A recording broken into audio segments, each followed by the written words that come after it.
El título de nuestro seminario, por el cual lo vamos a tener aproximadamente unos 4 sábados, titula Así testificó la iglesia primitiva. ¿Y tú cómo testificas hoy? Vamos a hacer a través de este seminario un contraste entre la manera en que lo hizo la iglesia primitiva, los resultados que se obtuvieron, cómo lo hacemos hoy y los resultados que estamos teniendo.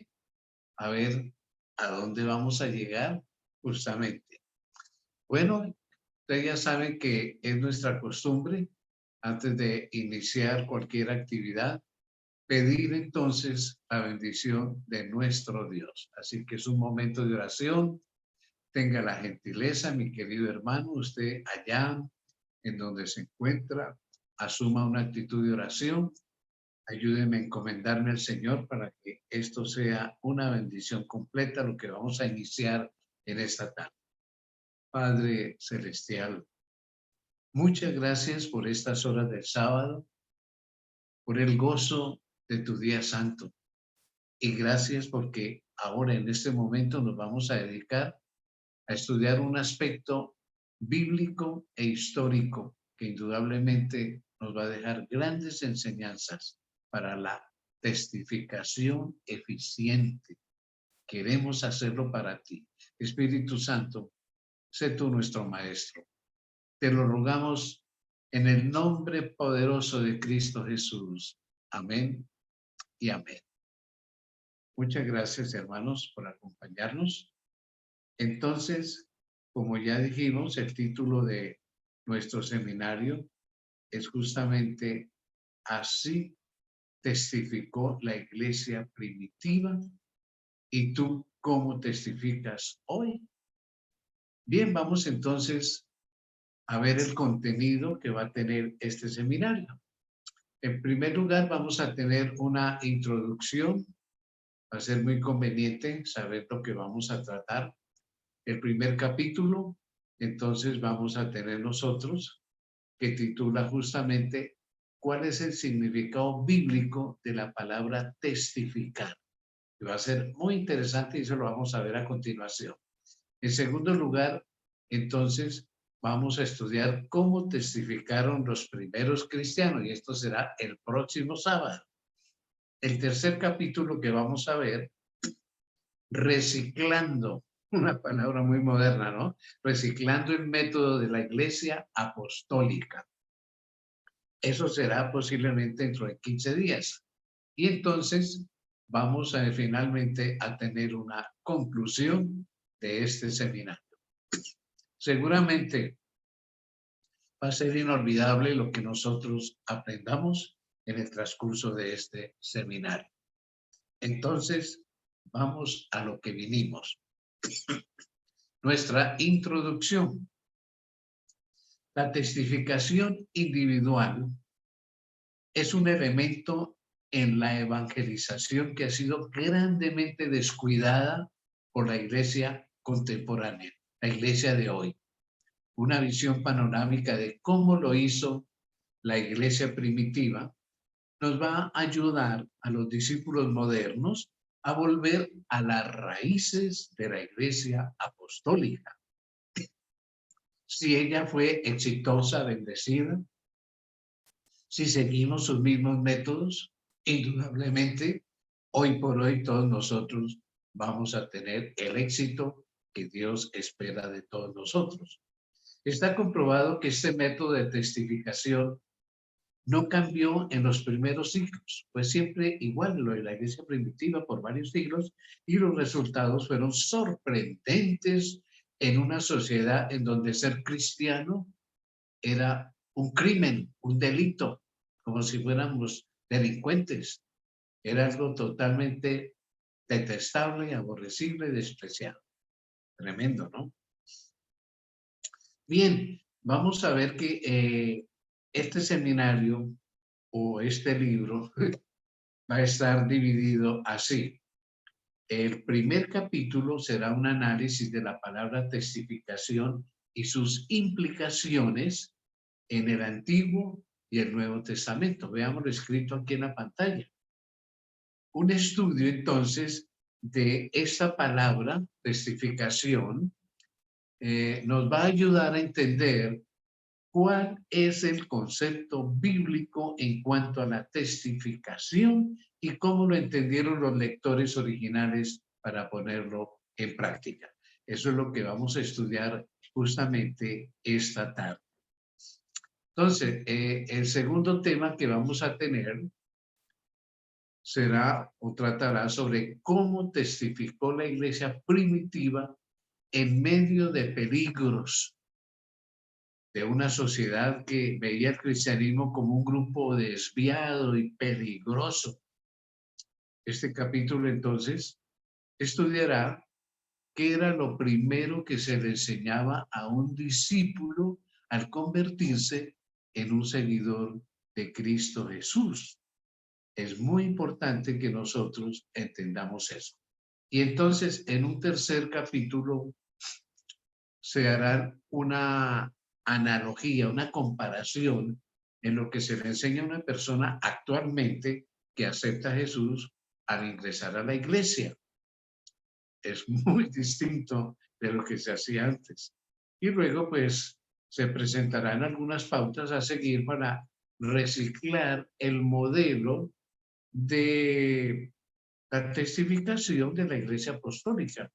Reciclar quiere decir, vamos a sacar lo bueno de la Iglesia Apostólica para hoy, para nosotros. Y el propósito de este seminario es motivar justamente a los discípulos de nuestro siglo XXI a contar la historia de su encuentro con Jesús. Ya lo vamos a aprender en los próximos sábados a partir de este momento. Va a ser algo muy interesante, hermano. No hay duda que así será. Es un seminario novedoso, hermoso, inspirado por el Señor, indudablemente que así es. Entonces, vamos al primer capítulo, que será el significado bíblico de la palabra testificar. Comprender el significado de la palabra testificar desde el punto de vista bíblico es imprescindible en la vida de todo cristiano para aplicarla a la vida práctica. En la Biblia, tanto en el Antiguo Testamento como en el Nuevo Testamento, este término es usado por diferentes personajes y lógicamente tiene diferentes significados y aplicaciones, ¿ya? Un estudio cuidadoso confirma que en el Antiguo Testamento hay dos palabras que se usan para testificar. La primera es el verbo sapar y el sustantivo mispar en el hebreo, ¿no? Estamos hablando del hebreo. Es sapar y mispar como un sustantivo, testificación. Como verbo sapar tiene varios significados, ¿no? Relatar, contar, informar. Eso es testificar, relatar, contar, informar. Interesante, ¿verdad? En el Pentateuco encontramos nosotros los primeros 5 libros en los Salmos y los Profetas, no tanto en los libros históricos, encontramos nosotros este verbo sapar, relatar, contar, informar, es usado en actividades matemáticas para contar cantidades exactas, tal como vamos a ver aquí algunos ejemplos de algunos versículos como Esdras 1, 8 al 9. Dice entonces, lo sacó pues Ciro, rey de Persia, por mano de Mitrídates, tesorero, el cual los dio por cuenta, pero ya no es relatar, contar algo, sino por cuenta de contar cantidad, a Sesbazar, príncipe de Judá. Y esta es la cuenta, la cantidad de estos 30 tazones de oro, 1000 tazones de plata y 29 cuchillos. Entonces, ahí se está usando el verbo zapar, que es contar, pero utilizándolo como cuentas, como contabilidad, ¿sí? Vamos entonces a leer Segunda de Crónicas 2:17. Y contó Salomón todos los hombres extranjeros que había en la tierra de Israel, después de haberlos ya contado David su padre, y fueron hallados 153,600. Nótese, aquí contar ya no es relatar, informar, sino contar en cantidad. Entonces, ahí se está usando ese verbo, pero con ese sentido de sumar, de tener en cuenta como una cantidad, lógicamente, de números, de números. Bueno, otro uso que se le puede dar entonces a este verbo lo encontramos nosotros en el libro de los Salmos. Ahí se usa el verbo zapar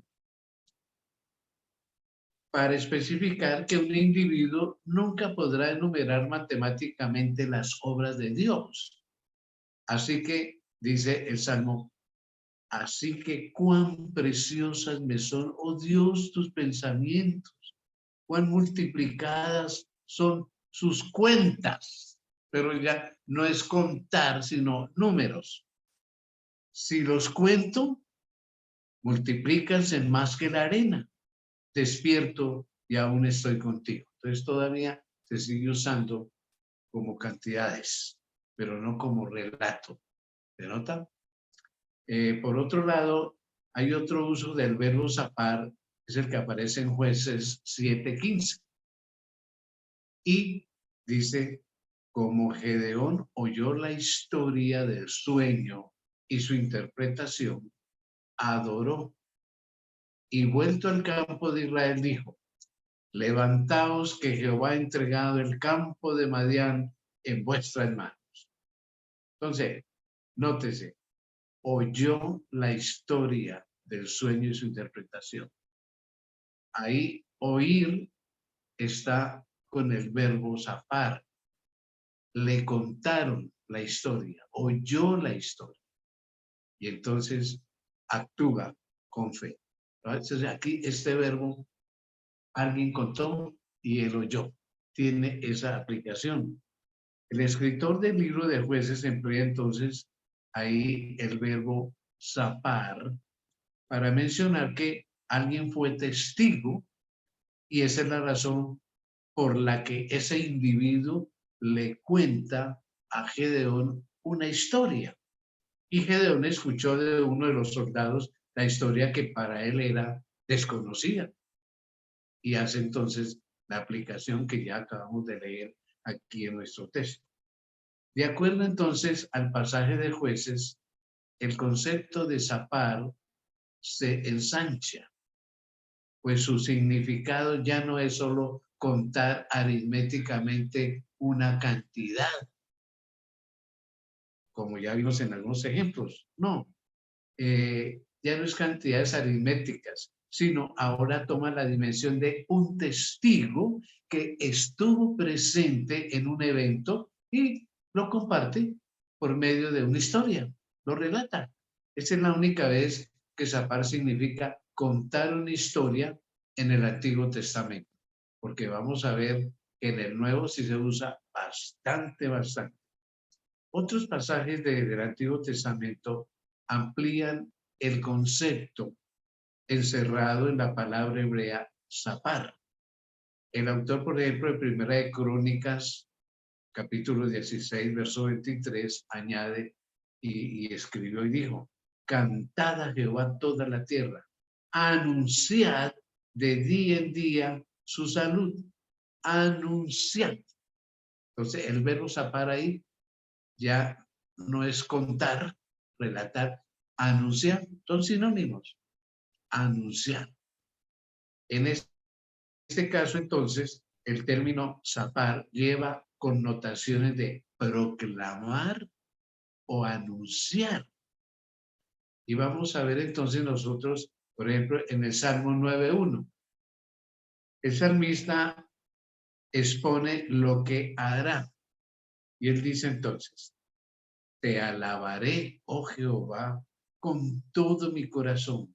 Contaré todas tus maravillas, pero note que ya ese contaré no es de cantidades, sino de relatar. Diré todas tus maravillas, contaré todas tus maravillas. En este versículo entonces hay un deseo de anunciar las maravillas de Dios que se manifiestan en la vida de las personas por medio de eventos históricos, la historia de cada persona. Contaré tus maravillas. Qué lindo, ¿no? Lo que se cuenta o se proclama, pues no emerge de un vacío existencial, sino es todo aquello que proviene de una vivencia relacional con el Dios del pacto, ¿ya? Lo que la gente vive, siente, entonces lo cuenta. Y ahí está el verbo zapar, contar, ¿ya? Ahora bien, para los personajes del Antiguo Testamento, contar las maravillas de Dios no era una opción, sino un imperativo. Y esa es la razón por la que el Salmo 75:1 manifiesta lo siguiente. Gracias te damos, Dios, gracias te damos, pues cercano está tu nombre. Los hombres cuentan tus maravillas. Ahí está el verbo zapar, pero ya es contar, narrar, decir y no como cantidades, no, testificar, que más adelante vamos a ver que eso equivale a testificar. En el antiguo Israel entonces no todos contaban las maravillas de Dios delante de la multitud, porque los únicos que podían hacerlo eran el rey, los sacerdotes, los líderes de las tribus, los escribas y maestros. Sin embargo, todos podían contar unos con otros la historia de los hechos portentosos de Dios en cada faceta de la vida. Y ahí usaban el verbo zapar. En el Salmo 71 y el versículo 15, la palabra de Dios declara, mi boca publicará tu justicia. Y se está usando el verbo zapar, pero dice publicar. Y bueno, ustedes dirán, ¿por qué estamos tratando todo esto así? Para ver el significado de testificar, que se utilizan varios términos, contar, narrar, publicar. Es que eso es lo que está significando. Mi boca publicará tu justicia y tu salud, tu salvación, todo el día, aunque no sé el número de ellas. Así que la palabra publicar en este versículo viene del verbo zapar. Y el anhelo del salmista en este contexto es contar, enumerar y publicar con otros las acciones de salvación de Dios reveladas en la vida cotidiana.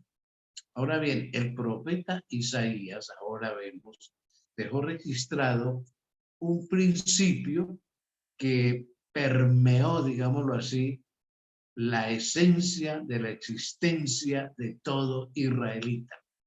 Esa fue la razón por la cual cada individuo en el Antiguo Testamento fue formado desde niño, imaginen ustedes, de esta manera.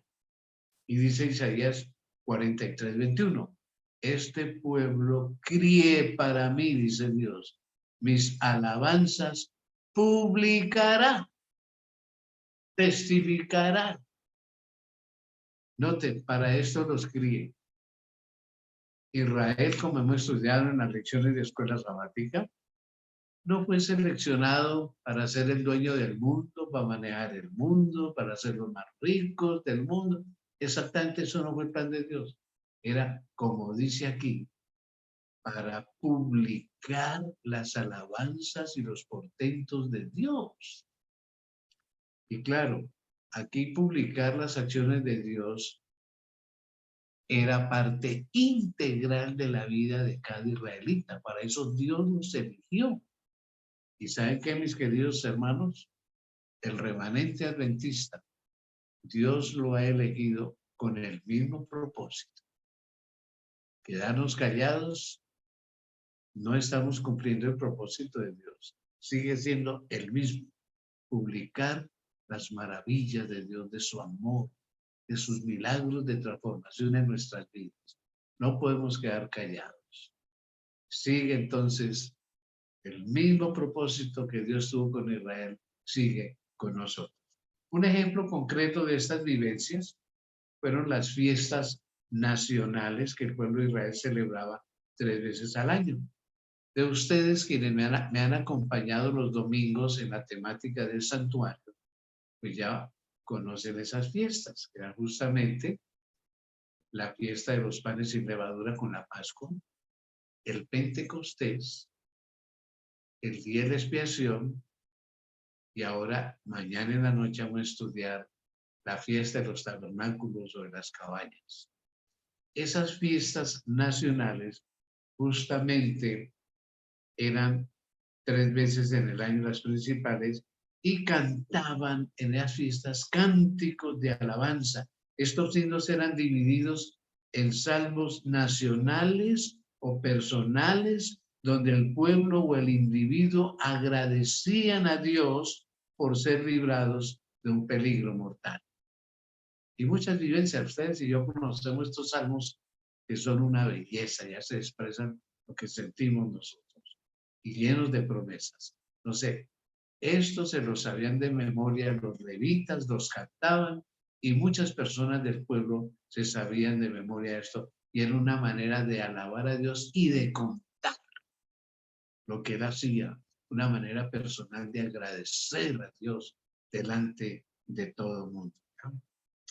Mientras ellos caminaban hacia las fiestas porque venían de muchos lugares, los individuos, pues los israelitas testificaban con sus compañeros de viaje, venían contando lo que Dios había hecho con ellos, venían cantando los salmos y con las otras personas que encontraban en el camino, hablaban de las acciones portentosas de Dios en su vida. O sea, publicaban en presencia de otros por qué iban a Jerusalén. De este modo, todas las personas con quien la persona se relacionaba, pues eran partícipes de la fe en su Creador. Este salmo que vamos ahorita a leer, que es el Salmo 66, 13 al 15, ilustra vívidamente la experiencia de un israelita en su peregrinación al templo a Jerusalén. Y dice, ustedes lo pueden leer ahí en su pantalla, entraré en tu casa con holocaustos. Te pagaré mis votos que pronunciaron mis labios. Y habló mi boca cuando angustiado estaba. Pronunciaron mis labios, ¿no? Pronunciaron mis labios, testificaron, publicaron. Estaba entonces, holocaustos de cebadas te ofreceré, con perfumes de carneros, sacrificaré bueyes, machos cabríos, amén. Venid hoy todos los que teméis a Dios y contaré lo que ha hecho a mi alma. Oíd y contaré. Todo esto tiene que ver con testificación, la manera como ellos lo hacían. Hay un prominente erudito que ha estudiado mucho sobre el libro de los Salmos, que se llama justamente Pius Drigbers. Y este erudito del libro de los Salmos, él comenta lo siguiente. Algunas veces el sacerdote que oficiaba el sacrificio junto con algunos de la congregación venía al encuentro de la persona que traía la ofrenda para felicitarlo y desearle una dicha completa. Entonces, veamos el comentario. Cuando se terminaba esta ceremonia, el sacerdote recitaba: bienaventurado aquel cuyas iniquidades son perdonadas y borrados sus pecados. Bienaventurado el hombre a quien no imputa Jehová la iniquidad y en cuyo espíritu no hay superchería. Eso es Salmo 32, 1 y 2. Hermanos míos, esta declaración sacerdotal era suficiente para que las personas salieran a contarle, a testificarle a todos la bondad de Jehová, el Señor. Entonces, noten esa vinculación de los salmos con la testificación, con contar, con expresar los favores, las misericordias, el amor y el poder de Dios.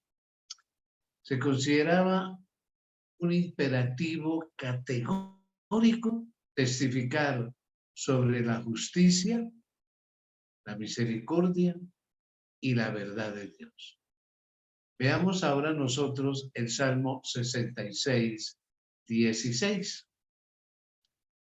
Acá dice, o lo expresa bellamente: venid, oíd todos los que teméis a Dios, y contaré, testificaré lo que ha hecho en mi vida. Contar o proclamar su historia era parte de la vida en la congregación de Israel. Callar las verdades, las justicias y la misericordia de Dios era negar su nombre. Simplemente era avergonzarse de las acciones del Todopoderoso en la vida nacional o individual. ¿Qué pensamos nosotros de esto hoy?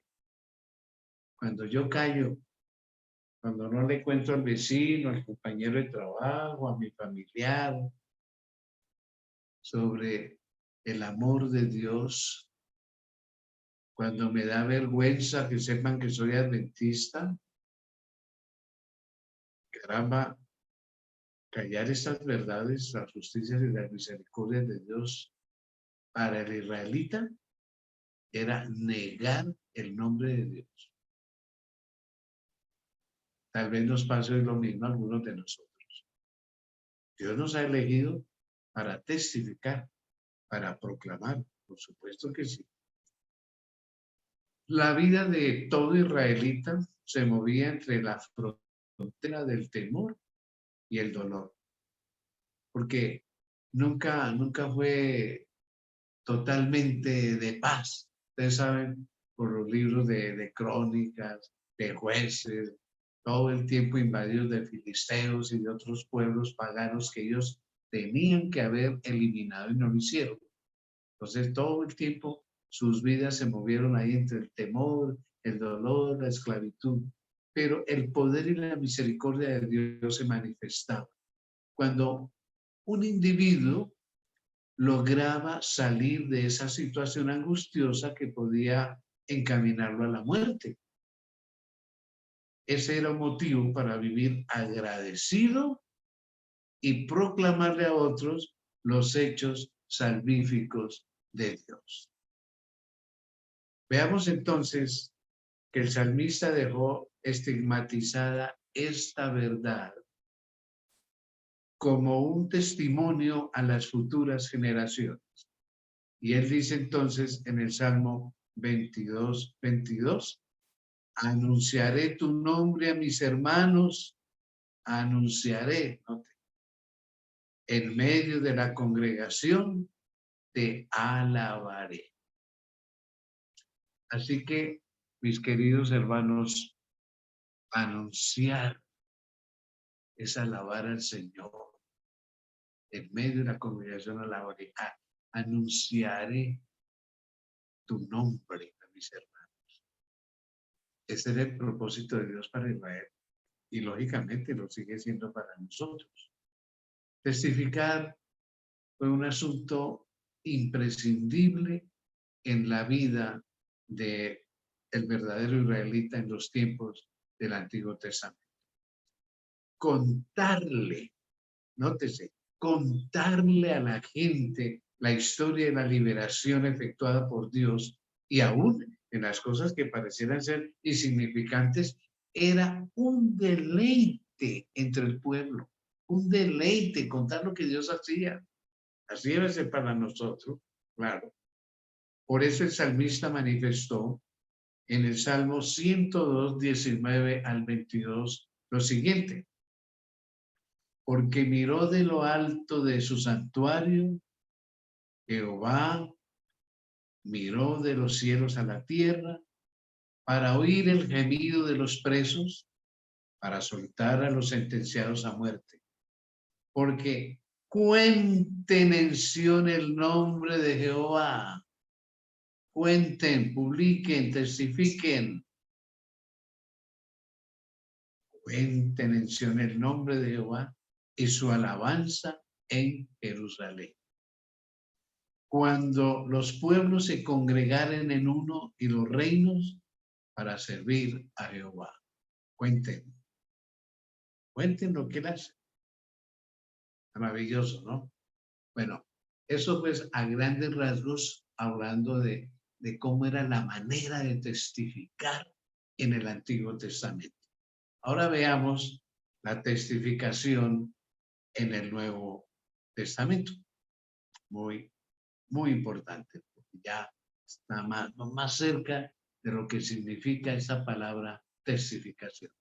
En el Nuevo Testamento, el uso del verbo testificar y el sustantivo testimonio ayudará a los cristianos de nuestro siglo XXI a comprender cómo los primeros discípulos de Jesús entendieron este término y lo aplicaron a la tarea evangelizadora en el Imperio Romano durante los primeros siglos.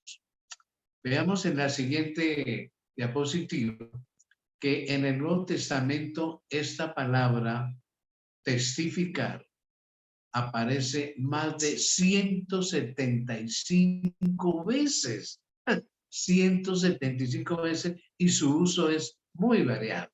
Por ejemplo, ya no hablamos de hebreo, sino de griego, y en griego el verbo martureo aparece más de 76 veces y su significado es, mucho cuidado, lo hemos puesto aquí en rojo en la pantalla, lo que quiere decir martureo. Uno que da fe o testifica a favor de otro. Uno que da fe o testifica a favor de otro. Que en el caso nuestro, damos fe de Jesús, testificamos de Él. Ese es el que da pues evidencia de un hecho verdadero. ¿Ya? Puede ser también uno que confiesa sin avergonzarse del nombre de otro. Qué lindo, ¿no? No se avergüenza. Y es el que da evidencia de un hecho verdadero porque ha visto lo que ha acontecido. Ha visto lo que ha acontecido. Los discípulos estuvieron con el Señor, vieron todos los milagros, oyeron todas sus enseñanzas, fueron testigos presenciales.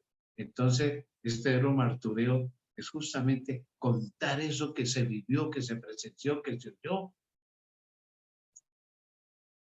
Y nosotros tenemos mucho también que contar, indudablemente, claro que sí. Hay unos eruditos teológicos, Luke y Nida, que aseveran que este vocablo tiene la siguiente connotación.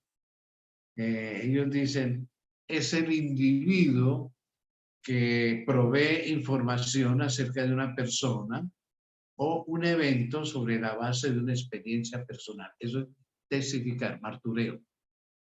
El individuo que provee información acerca de una persona, en este caso es Cristo Jesús, o un evento sobre la base de una experiencia personal, el nuevo nacimiento, mi transformación, mi justificación, mi santificación, eventos de mi experiencia personal y puedo contarlos, decirlo. Entonces, eso es martureo en griego, testificar, publicar, mencionar. Ahora bien, el sustantivo marturía, que viene de martureo, aparece más de 70 veces. Recuerden que martureo 76 veces, pero testificar 176 veces. Entonces, el significado de marturía, que es testimonio, es muy variado. Es el testimonio favorable que se tiene de un individuo. Testimonio favorable, que en este caso es Cristo Jesús. Puede ser también invocar una verdad sin tergiversarla, sin cambiarla. Eso es testificar, martureo. En este caso es marturía, invocar una verdad sin tergiversar, tal como es, sin cambiarla. Ahora, un prominente erudito del Nuevo Testamento, él asevera que testimonio es un cometido divino encomendado al siervo de Dios para ser proclamado. Veámoslo otra vez. Testimonio es un cometido divino, una orden divina encomendada al siervo de Dios para ser proclamado. Estamos tomando tiempo para buscar el significado de testificar porque va a ser muy importante en nuestras próximas clases, en nuestra próxima lección. Entonces, el uso que se le da en los diferentes autores del Nuevo Testamento, pues ayuda a ampliar el significado de la palabra testificar.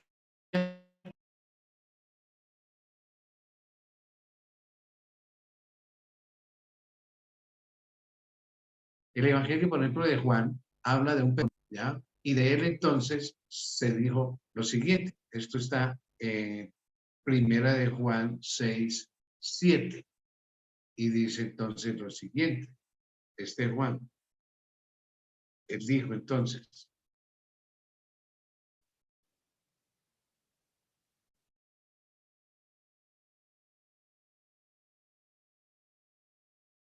fue un hombre enviado de Dios, el cual se llamaba Juan. Este es Juan el Bautista. Este vino por testimonio, para que diese testimonio de la luz, para que todos creyesen por él. Entonces, este Nuevo Testamento, Juan, el discípulo amado, habla de Juan el Bautista, dice, vino por testimonio, vino a testificar, en otras palabras, y testificó.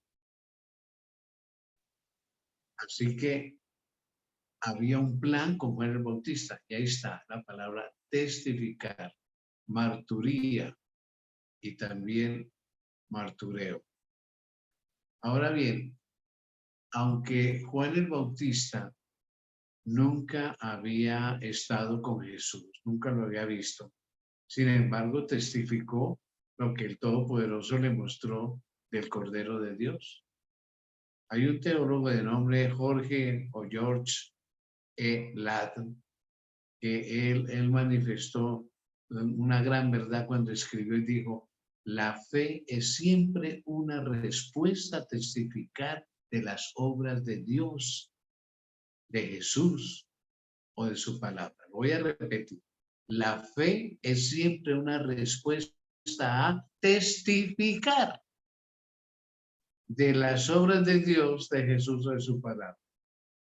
La fe. La fe no queda quieta. Es imposible. Es imposible. Testificar fue una parte muy importante de los discípulos. Démosle clic. Muy importante para los discípulos. Entonces, la fe es siempre una respuesta a testificar de las obras de Dios. Demos otro clic. Aquí está entonces. Muy importante para los discípulos, testificar. Fue su vida, era su misión, testificar. Y la misión era testificar. Y testificar era la misión. Tremendo, ¿no? Es un estilo de vida que adoptaron los discípulos. Bien, durante su ministerio terrenal, vamos a ver entonces, en varias ocasiones, Cristo manifestó que el Padre daba testimonio de él, de Jesús. Doy, dice en Juan 8:18, doy testimonio, Arturea, doy testimonio de mí mismo y da testimonio de mí el que me envió, el Padre. Nótese, el testimonio de sí mismo y el testimonio del que lo envió. ¿Podemos dar testimonio de nosotros mismos? Sí, claro. Yo era un pecador, bebedor, y Dios me ha transformado. El Señor me ha cambiado. Nunca más volví a beber, ni a pegarle a la señora, ni tratar mal a mis hijos. Eso es un testimonio de mí. Jesús, por ser perfecto, podía ampliamente dar ese testimonio, pero dice que el Padre también daba testimonio de él, testificando de él. Increíble, ¿no?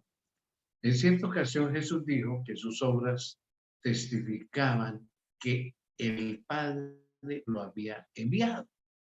Mas dice, yo tengo mayor testimonio que el de Juan, porque las obras que el Padre me dio que cumpliese, las mismas obras que yo hago, dan testimonio de mí que el Padre me haya enviado. Testificar, testimonio. El Evangelio de Juan habla claramente del testimonio del Padre y del Hijo. Fue escrito con ese propósito de testificar ante los incrédulos, ante los que no eran judíos, quién fue Jesús, sobre la divinidad de Jesús. Ese fue el propósito básico del Evangelio de San Juan. Es completamente distinto del propósito de Mateo, Marcos y Lucas. Juan fue escrito justamente para incrédulos y siempre trata de relevar, de mostrar por encima de todo la divinidad de Jesús, de testificar quién fue Jesús. Por eso menciona mucho la relación de él con el Padre, con Jehová, con Dios mismo. Ahora bien, en el Nuevo Testamento, tanto el Padre como el Hijo son testigos activos de la salvación. En el Evangelio de Juan, Jesús dejó un principio bien establecido que todo estudioso de la Biblia debe seguir. Este es el propósito de la Torá, o sea, de la ley del Pentateuco para los judíos, o revelación. De toda la palabra de Dios, ese es el propósito. ¿Cuál? De que todo estudioso de la Biblia debe seguir este propósito. ¿Cuál? Escudriñar las Escrituras, porque a vosotros os parece que en ellas tenéis la vida eterna, y ellas son las que dan testimonio de mí. Juan 5:39. Toda la Biblia habla de Jesús. Toda la Biblia habla de Jesús.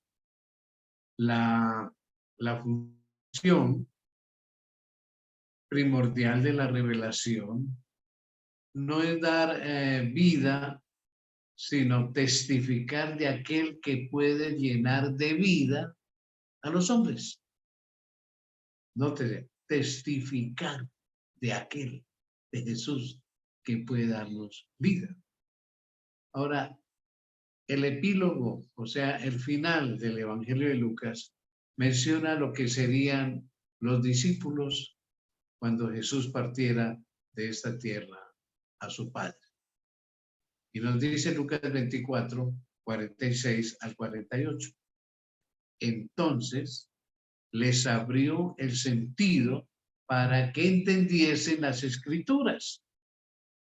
Y díjoles, así está escrito, y así fue necesario que el Cristo padeciese y resucitase de los muertos al tercer día, y que predicase en su nombre el arrepentimiento y la remisión de pecados en todas las naciones, comenzando en Jerusalén. y vosotros sois testigos de estas cosas. Vosotros sois testigos de estas cosas. Solo un testigo puede dar testificación, testimonio. Puede testificar un testigo. Obvio, el que no vio, pues, ¿cómo se va a inventar una situación de esa? Es una mentira, una falsedad. Y hoy por hoy, en estos juicios que vemos nosotros de tribunales, de cortes, ¿cuántas mentiras hay? ¿Cuántos testigos falsos hay? Ahorita hay unos juicios aquí en Colombia muy famosos, que no voy a mencionar nombres, pero ustedes se han dado cuenta por las noticias. Vosotros sois testigos de estas cosas. Muy importante tener esto en cuenta cuando llegue el punto de aplicación para nosotros. Yo soy testigo de qué ha hecho Cristo en mi vida. Ya. Un testigo es aquel que enumera los hechos verdaderos del pasado, pero a la vez estos actos han afectado la vida presente del que relata la historia. Así que eso es lo que uno tiene que proclamar, contar, testificar. Hay un hombre de apellido Kittel, es el editor del diccionario griego del Nuevo Testamento. Obvio, como editor del Nuevo Testamento en griego, pues es una eminencia en conocimientos teológicos. Y él, hablando del testimonio, asevera y dice lo siguiente: testigo es el que sabe una verdad y confiesa sus convicciones. Testigo es el que sabe una verdad y confiesa sus convicciones. Qué buena definición, me gusta. Esta fue la razón por la que los discípulos entendieron la función que la testificación tendría en la proclamación del Evangelio en el antiguo Imperio Romano. El autor del cuarto Evangelio dejó bien documentado el motivo por el cual escribió este libro. Lo leemos aquí en pantalla, dice Juan capítulo 21, verso 24. Este es aquel discípulo que da testimonio de estas cosas y escribió estas cosas. Y sabemos que su testimonio es verdadero.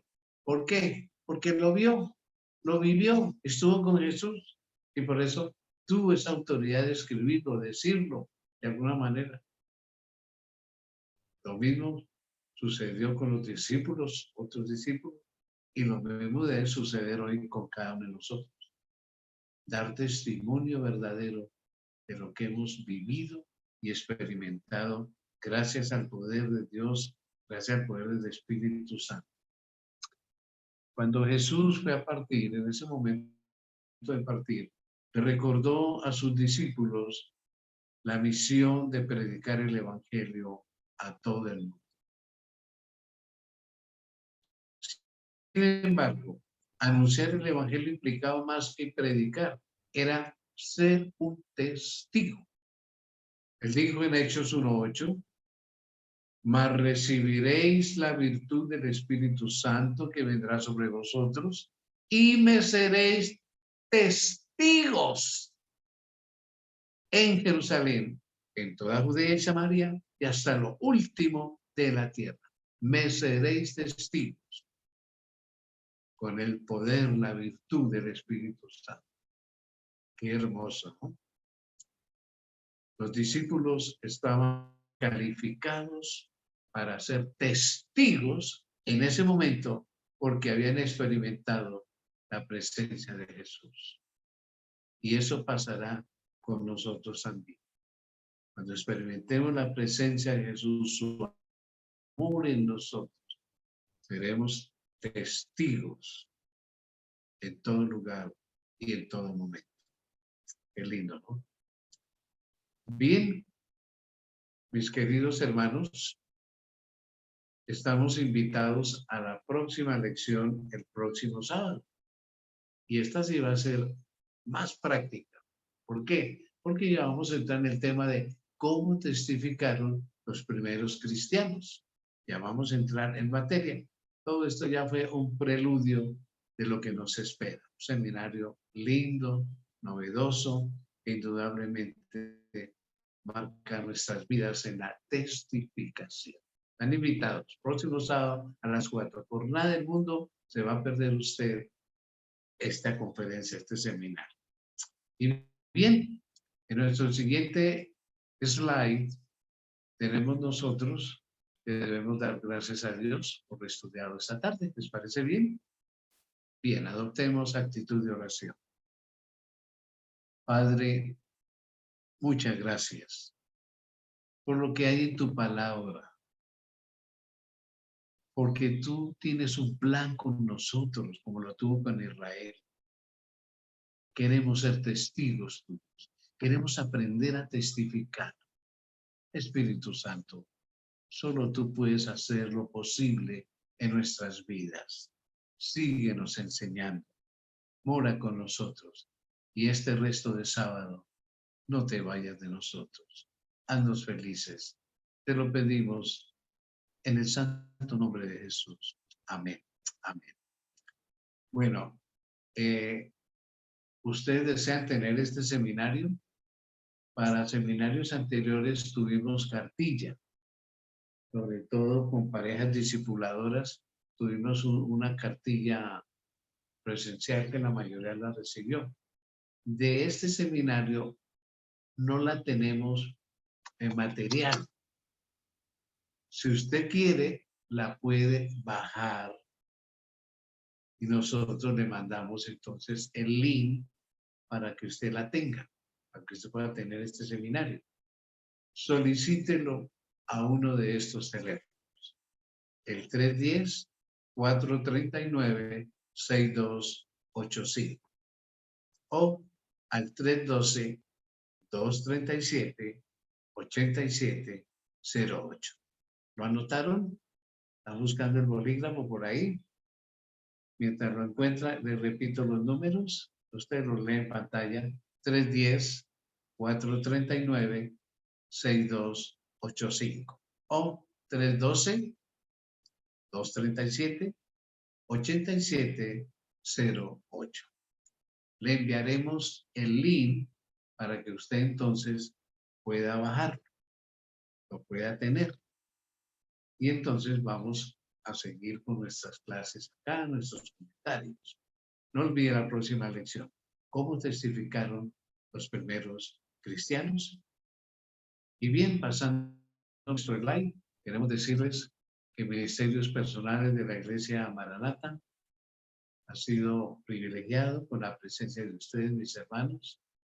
Les deseamos una feliz y bendecida semana y les agradecemos el haber estado con nosotros en esta tarde.